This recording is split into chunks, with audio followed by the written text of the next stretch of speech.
Nuova giornata di campionato, inizia il girone di ritorno, il Portogallo fa visita al Permac Vittorio Veneto, squadra imbattuta e seconda in classifica. Inizia meglio la squadra granata, cross dal calcio d'angolo, Marchesini non ci arriva a centro area.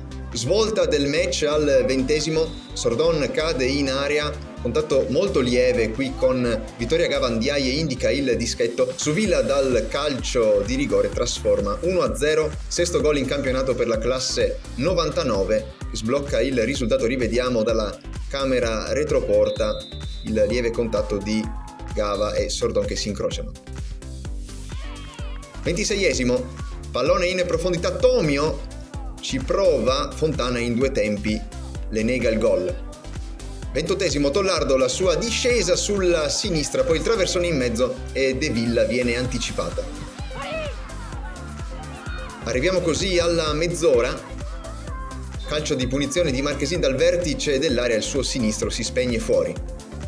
36°, discesa di Tollardo, su di lei però l'intervento da parte di Bardan.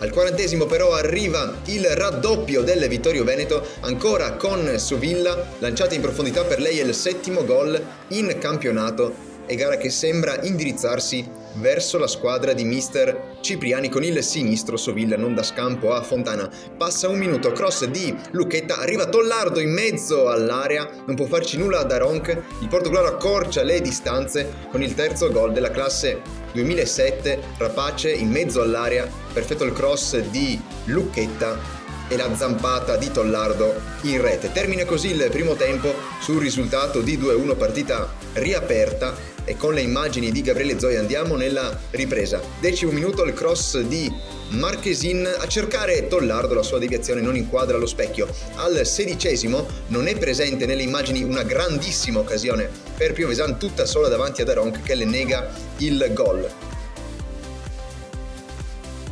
Andiamo così al 26°, è un Portogallo che non rischia nulla e perviene al pareggio al 26°, calcio d'angolo, Cecco dalla bandierina, ottimo suo cross, colpo di testa di Tollardo che mette all'incrocio, 2-2, quarto gol in campionato per Tollardo, decisiva quest'oggi. Rivediamo la torsione di Tollardo che non dà scampo a Daronc. È un Portogallo che però continua ad attaccare, cerca il tris e arriviamo così al 30°, spunto di Rajkovic, è entrato a destra, il cross in mezzo, Daronc anticipa. Si fa vedere al 39° Zilli sul fronte opposto, il suo campanile però esce.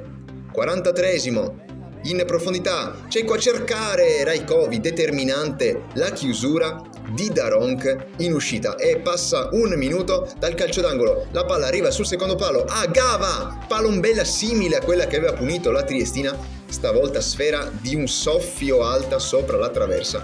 Portogallo ancora una volta vicino al gol.